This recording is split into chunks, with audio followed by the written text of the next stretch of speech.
আজি এটা লৈ আহিছোঁ আপোনালোকৰ বাবে জুবিন দাৰ পুৰণা ইণ্টাৰভিউ। এই ইণ্টাৰভিউটোতে জুবিন দাই কৈ গৈছিল যে গ'লে তেখেতৰ কি কি হ'ব গৈ আছে। প্ৰিয় দৰ্শক, আপোনালোকক স্বাগতম জনাইছোঁ এটি বিশেষ অনুষ্ঠান জংকী বৰঠাকুৰৰ উপজাতিনত। আৰু আজি আমাৰ মাজত আমি নিমন্ত্ৰণ কৰি আনিছোঁ স্বনামধন্য শিল্পী, অসমৰ জনপ্ৰিয় কণ্ঠশিল্পী আৰু লগতে তেওঁৰ সুযোগ্য জ্যেষ্ঠ ভাতৃ জুবিন গাৰ্গ দা, আৰু লগত আছে সুকণ্ঠৰ গৰাকী জুবলি বৰুৱা বা। আমি অনুষ্ঠান আৰম্ভ কৰিম, কিন্তু তাৰ আগতে শুনি লওঁ জংকী বৰঠাকুৰৰ এটি সুন্দৰ গীত। তোমাৰ জুবলি বা সঁচাকৈ মন প্ৰাণ ভৰি গৈছে, আৰু এইখিনিতে মই ধন্যবাদ জ্ঞাপন জনাব বিচাৰিছোঁ আপোনাক, আৰু লগে লগে মই জুবিন দাক প্ৰশ্ন সুধিব বিচাৰিছোঁ।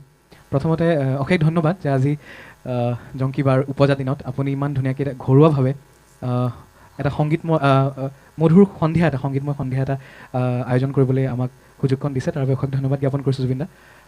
আপোনাৰ কেনেকুৱা আজি অনুভৱ? ভাল লাগিছে। আৰু জংকী আচলতে তাইক মই পাহৰি গৈছোঁ বহুত বছৰ, হয়, যোৱা 7-8 বছৰ তাইক ইমান মনত পেলোৱা নাই। মনত পেলাই দুখ লাগে, সেইকাৰণে মনত নেপেলাওঁ মই, কথাটো বেলেগ ধৰণৰ। এনেই তাইক লৈ পেলাই সেই ইনষ্টিটিউটটো কৰিছোঁ মই, অভিনয়। তাই কনচেপ্ট আছিলে, সপোন আছিলে। চ' সেইটো লৈ লাগি আছোঁ। তাই জীয়াই আছে মোৰ কামৰ মাজেৰে, মোৰ সপোনৰ মাজেৰে, তেনেকৈ থাকিব তাই। এবছলিউটলি, সঁচাকৈ তেওঁ আমাৰ সকলোৰে অন্তৰত সজীৱ হৈ আছে। আৰু জুবলি বা, তোমাক সুধিব বিচাৰিছোঁ আজি এই উপজাতিনত, জংকী বাৰ উপজাতি ইমান সুন্দৰভাৱে তুমি তেওঁৰ গীতটিৰে উপহাৰ দিছা, কিন্তু তোমাৰ কেনেকুৱা এতিয়া অনুভৱ? জুবিন দা অলৰেডি ক'লে, তোমাৰ কেনেকুৱা আজি অনুভৱ? আজি মাইনাবাৰ বাৰ্থডে, গতিকে যেনেকৈ জুবিন দাই কৈছে যে জুবিন দাৰ কামৰ মাজেৰে এতিয়া বৰ্তমান অভিনয়ৰ মাজেৰে মাইনাবা জীয়াই আছে, আমাৰ লগত সদায় থাকিব। আৰু জুবিন দাই যেনেকৈ প্ৰকৃতিক খুব ভাল পায়, মাইনাবাও খুব ভাল পাইছিল। গতিকে আজি সেইটো কাৰণে এনেকৈ মাইনাবাই ভাল পোৱাৰ ধৰণে পৰিৱেশটো কৰা হৈছে, খাৰগুলিত এনেকৈ ধুনীয়া গছ গছনিৰ মাজত।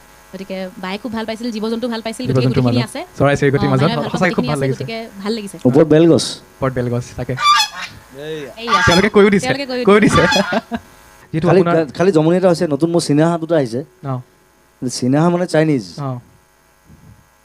মানে তাত মানে চিন পংচিও এনেকৈ ক'লেহে বুজি পায়, অসমীয়াত ক'লে বুজি নাপায়, এইকেইটা বুজি পায়।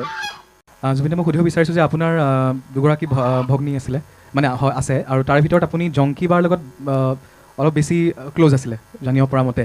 তাই অলপ ফেৰচিয়াছ আছিলে, মোৰ নিচিনা উগ্ৰ, অলপ উৎপাতো বেছি কৰিছিল নেকি? নাই, মোৰ নিচিনা নহয় বাৰু, আপোনাতকৈ অলপ তাই সাহসটো আছিলে, সাহসী ছোৱালী আছিলে। আৰু এক্টিংটো খুব ভাল পাইছিলে, পেচনেটলি, ডেডিকেটলি কৰে। গানটো গাইছিলে, গান খুব ভাল গোৱা নাছিলে, কিন্তু তাই, মই সদায় গালি পাওঁ তাই গান গাওঁতে, কিন্তু যিকেইটা গান গাইছে ভাল গান গাইছে। তেখেতৰ মানে গড গিফ্টেড যিটো মানে ভইচ, আৰু কেনেকৈ তেওঁ সংগীত জগতত মানে খুব ভাল ছিংগাৰ আছিলে, কিন্তু সেইটো মই মোৰ নিজৰ ভণ্টি হ'লে ক'ম। কিন্তু তাইৰ লেভেল এটা আছে, যিটো লিমিটত, সেইটো লিমিটত তাই ভাল গায়। চবৰে এটা লিমিটেশ্যন থাকে, মোৰ লিমিটেশ্যন ক্ৰছ কৰিলে মই বেয়া গাম। চবৰে এটা লিমিট থাকে, আৰু তাইৰ লিমিটটো খুব কম আছিলে। কিন্তু মই মানে সদায় মই সদায় গালি পাওঁ, মানে তই মোৰ ভণ্টি হবে, তই জি নোটটোলৈ কিয় যাব নোৱাৰ? তাই যাব নোৱাৰে, তাই কান্দাই দিলে, মই যাব নোৱাৰোঁ। মই তেতিয়া গম পালোঁ তোৰ লিমিট হয়, সেইটো দৰকাৰ নাই, তাত যোৱাৰ দৰকাৰ নাই, তই যিটো গাই আছ সেইটো গাই থাক। আৰু এটা ভিতৰৰ কথা গম পাইছোঁ যে জেনেৰেলি আপোনাক বোলে কোনোবাই ভাত সানি দিলে আপুনি বেয়া পায়, আৰু জংকী বাইদেউ বাৰে বাৰে কৰিছিল আপোনাৰ লগত। মই এইটো সৰুতে খুব কৰিছিলে, মই ভাত খাওঁ যেতিয়া কোনোবাই চুই দিলে, মানে আপুনি নাখায় আৰু, মই থালখন চুই দিলে মই নাখাওঁ সৰুতে। আচ্ছা, তাই সেইটো প্ৰায় কৰে, মানে তাই এনেকৈ চুই দিয়ে, মানে আপোনাক খোৱা হাতে চুই দিয়ে, তাৰপিছত মই সেইখন নাখাওঁ। আৰু সেইটোতো হুলস্থুল আৰু গোটেই বিপ্লৱ হৈ যায়, গোটেই হুলস্থুল, মই নাখাওঁ, মই নতুন থাল লাগিব। মানে যিমান আপোনালোকৰ মাজত ফূৰ্তি কাজিয়া, সিমান সেই মৰমটো আছিলে। এইটো বঢ়িয়া। আৰু আজি যদি মই এই মুহূৰ্তত আপোনাক আপোনাৰ গীত বা তেওঁ গোৱা গীত এটা যদি গাবলৈ কওঁ, কি মনত পৰিলে অকণমান যদি শুনাই দিয়ে কিবা এটা, তেনেকুৱা ভাল লাগিব। তাইলৈ মোৰ কেইটামান গান আছে ভাল। এটা গান আমি গম পাইছিলোঁ যে আপুনি খুব কম গাইছে, মোৰ লগত খুব কম কেইটামান গান গাইছে, কিন্তু সংগীত ব্যৱস্থাপনা কৰোঁতে আপুনি কেইটা পুৰস্কাৰ পাইছিল, আৰু জংকী বা পুৰস্কাৰ পাইছিল, সেই গীতটি শুনিব পাৰিম নেকি আজি বাৰু?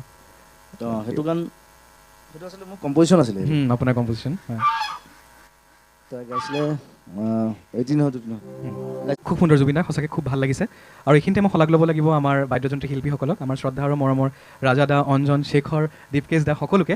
আৰু জুবিন দা, মই এইখিনিতে সুধিব বিচাৰিছোঁ যে ইয়াৰে গীতিকাৰ বা সুৰটো আপুনি কৰিছিল? সুৰ মই কৰা, সেইটো মই সৰুতে কৰা বাৰু। আৰু এগৰাকী লিৰিচিষ্ট তেখেত আছে নে মই নাজানো, খুব পুৰণা ৰেডিঅ'ৰ লাৱণ্য প্ৰভা নাথ, তেখেতে লিখা। লাৱণ্য প্ৰভা নাথ, সঁচাকৈ লিখা গান।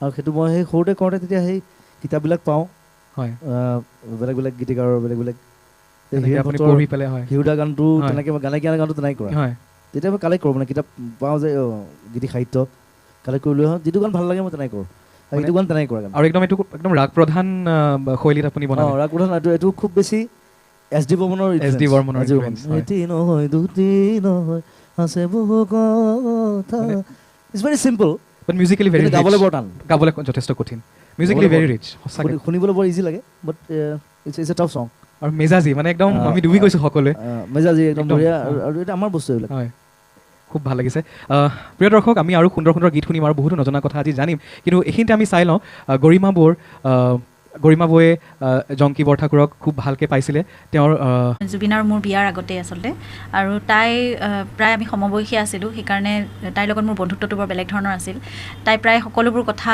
নিজে মোৰ লগত শ্বেয়াৰ কৰিবলৈ আৰম্ভ কৰিছিল কিন্তু সেই বন্ধুত্বটো লাহে লাহে আমাৰ ক্ল'জনেছটো যেতিয়াই বাঢ়ি আহিলে আৰু আমাৰ বিয়াখনৰ আচলতে গোটেইখিনি কাম তাইয়ে হাতত লৈছিল তাইয়ে দায়িত্ব লৈছিল কাৰণ ইতিমধ্যে মোৰ শাহুৰ জুবিনৰ মাতৃৰ মৃত্যু হৈছিল 2000 চনত আৰু তাৰপিছত যেতিয়াই আমাৰ বিয়াখন ঠিক কৰি থৈ গৈছিল মায়ে আৰু দেউতাই পাপুৱে মিলি তাৰপিছত আমাৰ এংগেজমেণ্টো হৈ গৈছিল সেইখিনি মায়ে পাই গৈছে তাৰপিছত গোটেই দায়িত্বটো তাই নিজেই মূৰ পাতি লৈছিল কাৰণ তাই ভাবিছিল যে মাৰ অবিহনে তাই ঘৰখনৰ গোটেইখিনি দায়িত্ব তাই ল'ব লাগিব আৰু ককায়েকৰ বিশেষকৈ একদম জংকী চাহ নিচিনা আছিল সেইকাৰণে মই দেখিছিলোঁ তাই হেৰাই যোৱাৰ পিছত জুবিন কেনেকেদৰে ভাগি পৰিছিল একেবাৰে সেইটোৱে আমি সদায় মিছ কৰোঁ তাইক আৰু ঘৰখনত মই ভাবোঁ তাই থকা হ'লে আৰু বহুত বেছি আমাৰ আচলতে বহুত কথা হয়তো চেঞ্জ হ'লহেঁতেন এতিয়া আৰু তাই শিল্পী হিচাপে যথেষ্ট সুনাম অৰ্জন কৰিলেহেঁতেন যথেষ্ট নাম কৰিলেহেঁতেন কিন্তু সেই প্ৰতিভা অকালতে হেৰাই গ'ল সেইকাৰণে সেই কথাটো বৰ দুখ লাগে আৰু জুবিনে নিজৰ অকল ভগ্নী হিচাপে নহয় জুবিনৰ খুব ভাল বান্ধৱী এগৰাকী বা মাতৃ হিচাপে তাই সেইখিনি দায়িত্ব পালন কৰিছিল গতিকে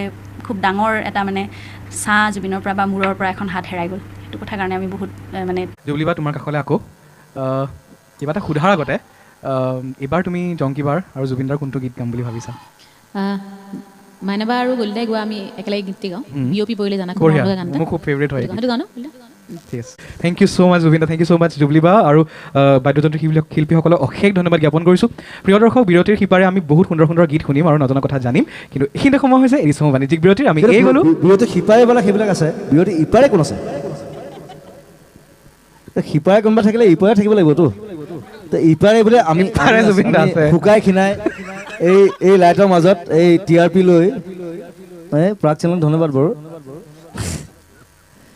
সিপাৰে আছে বাৰু সিপাৰে বাণিজ্যিক মানুহবিলাক আছে পইচা দিব বাণিজ্যিক বিৰতি আমাক কোনে পইচা দিব শিল্পীসকল কোনো কাৰ পইচা নাই নহয় আমি এনেই কাম কৰি থাকোঁ এনেকৈ হা আমাকো পইচা দিব লাগে ধন্যবাদ এটা বাণিজ্যিক বিৰতি লৈছোঁ থেংক ইউ আকৌ লগ পাম জুবলিবাক একচুৱেলি সুধিব বিচাৰিছোঁ মই অলৰেডি জুবিনদাক বহুতখিনি প্ৰশ্ন সুধিলোঁ মানে বাও চাগে জংকীবাক ভালকৈ পাইছিলে মাইনাবাক পাইছিলোঁ মই মাইনাবাক খুব বেছি মৰমীয়াল আৰু মৰমীয়াল আছিলে আৰু খুব বিৰাট ফূৰ্তি কৰি ফুৰিছিলে একদম টম্বয় পুৰা টম্বয় আছিলে বিৰাট সাহসী জুবিনদাই কৈছে আৰু মানে যিকোনো ক্ষেত্ৰত আৰু এটা বস্তু মানে যিমানখিনি সময় দেখিছোঁ বা পাইছোঁ জুবিনদাটো প্ৰত্যেকটো মুহূৰ্তত লগত আছিলে প্লাছ যেতিয়া লগ পাওঁ সেই হাঁহিটো অনবৰতে থাকে খুব মানে এনি টাইম একদম হাই স্পিৰিটেড ব্ৰাইট স্মাইল মানে কিছুমান মানুহ যে লগ পালে সেই পজিটিভ এটা ভাইবছ পোৱা যায় যে মাইনাবাৰ নেচাৰটো তেনেকুৱা আছিল যে লগ পোৱাৰ লগে লগে ইমান বেছি পজিটিভ ইমান বেছি ফূৰ্তিত থাকে যে তোমাৰ যদি অকণ মনটো বেয়া হৈ থাকে মাইনাবাক দেখাৰ লগে লগে হাঁহি এটা আহিবই মানে শ্বি ইজ অলৱেজ হেপী এণ্ড আৰু পজিটিভ পাৰ্চনেলিটি তেনেকুৱা আছিলে আৰু বায়ে কৈছিলে যে যিহেতু ক'লা যে জংকীবা অলপ টম বয়ছ আছিলে